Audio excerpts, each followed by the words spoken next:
Hello, मैं आपका दोस्त फार्मासिस्ट जमील अहमद। हमारे यूट्यूब चैनल मेडिसिन नॉलेज में आपका स्वागत है। अगर आप वीडियो पहली बार देख रहे हैं तो वीडियो को सब्सक्राइब जरूर कर लेना।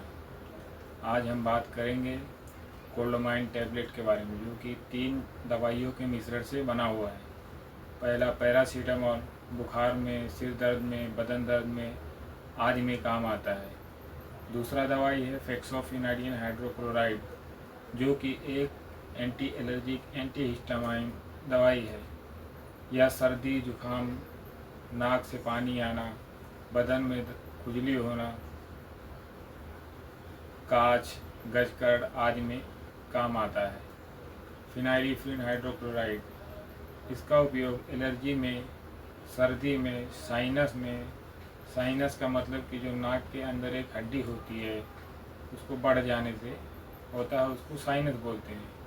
कोल्डमाइन टैबलेट देखा जाए तो टोटल मिला के 3 दवाइयों से बना हुआ है, जो कि सर्दी, जुकाम, खांसी, बुखार, गले में खराश आदि चीज़ों में काम में आती है।